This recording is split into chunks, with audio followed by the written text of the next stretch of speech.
Bonjour à toutes et à tous, je vous ai préparé un spécial années 80 ce soir à travers tous nos artistes et les plus grands artistes de la chanson française. Alors, qui a composé, paroles et musique, interprété l'ensemble de ces chansons pendant quasiment 50 ans et vendu plus de 6 millions d'albums?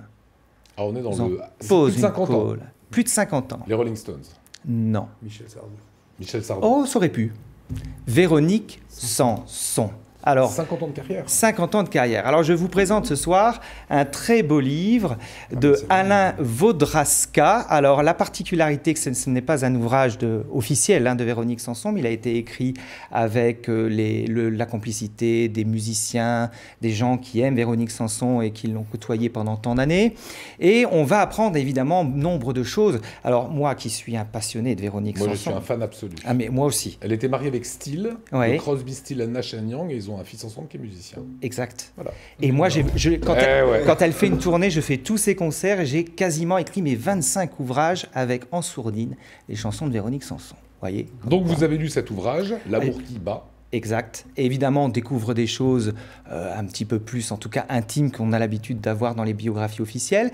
Mais ce qui est vraiment très intéressant, c'est que cette femme a beaucoup souffert avec l'amour, les maris qui étaient insatisfaisants, et à travers aussi la maladie, elle est quand même revenue sur scène et essayer de convaincre, en tout cas toujours convaincre le public. C'est pour ça qu'à chaque fois, c'est quelque chose de très particulier. Et son actualité, c'est en 1989 qu'elle souffre le plus avec un morceau qui s'appelle Allah, que l'on va entrevoir maintenant musicalement. Oui, on a quelques images.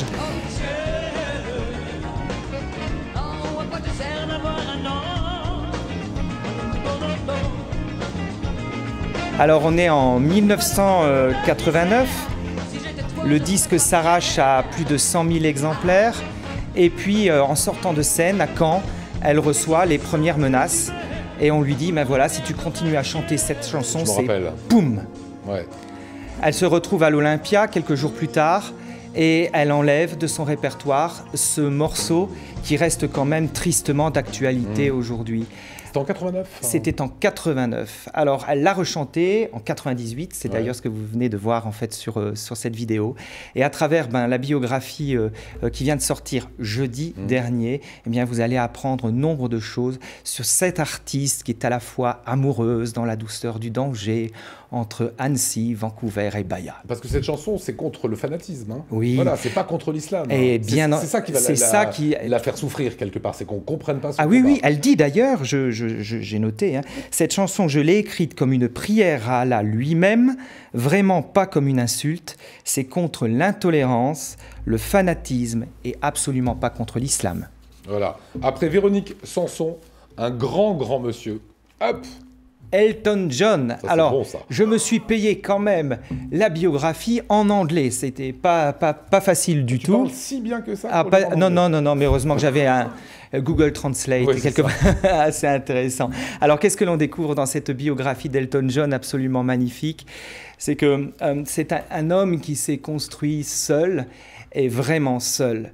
Et on est complètement transporté dans le quotidien de ce personnage, de cet artiste hors du commun, qui est en fait un petit prodige dès le départ et qui est un peu soutenu par, en tout cas, les femmes à la maison, pas trop par les hommes.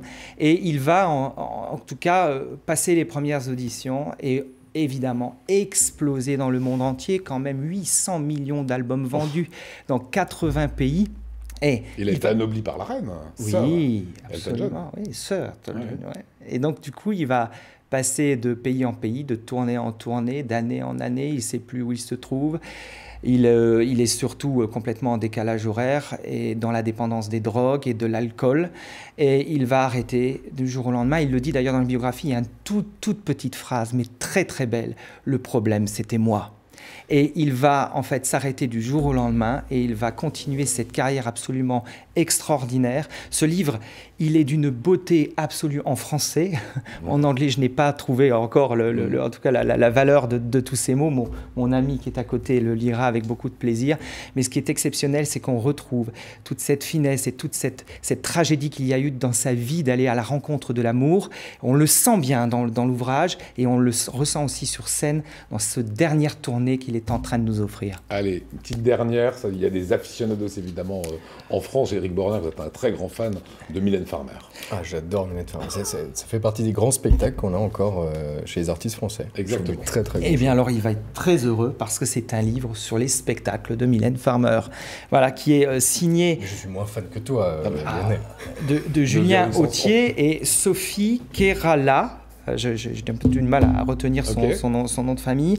Alors, on y apprend quand même des anecdotes extrêmement intéressantes, comme par exemple Mudler, ils se sont rencontrés au cours Florent. Mudler. Ouais. Ils se sont rencontrés au cours Florent, et lui, il était en train de monter une pièce, une adaptation du Père Noël est une ordure. Et elle devait jouer le rôle de Zézette. Non. Si. Mylène Farmer. Mylène Farmer. C'est drôle, ça. Il faut dire qu'elle s'est améliorée dans la mise en scène parce qu'elle nous a fait des concerts absolument fantastiques, dans des tenues absolument incroyables. Elle est québécoise, hein, Mylène Farmer. Et puis, elle aime le froid, sauf qu'elle va se retrouver au chaud. En 1994, elle part vivre en Californie parce qu'elle a l'échec du film Giorgio. Et c'est vraiment le seul échec de sa vie. Et elle va se mettre à fond. Je ne connais même pas le titre, c'est que ça doit être un vrai échec. Voilà. En tout cas, elle va se mettre et s'investir dans les concerts. La tournée 1996, c'est quelques 12 millions d'euros d'investissement, avec on va voir à l'écran l'araignée de Mylène Farmer et puis la locomotive XXL. Mylène s'entoure des meilleurs couturiers, des meilleurs, évidemment, musiciens, dont notre ami Yvan Cassard, qui a fait l'album symphonique de Johnny Hallyday. Ce livre, juste encore quelques chiffres, est à l'image des tournées de Mylène Farmer. 45 semi-remorques sur la dernière tournée, 1800 manutentionnaires, 150 tonnes de matériel accroché au plafond. La presse avait annoncé ça comme étant le meilleur concert de l'année. Ce le fut. Et si vous n'avez pas eu le temps de le voir, achetez le livre. Ça s'appelle De scène en scène, Mylène Farmer.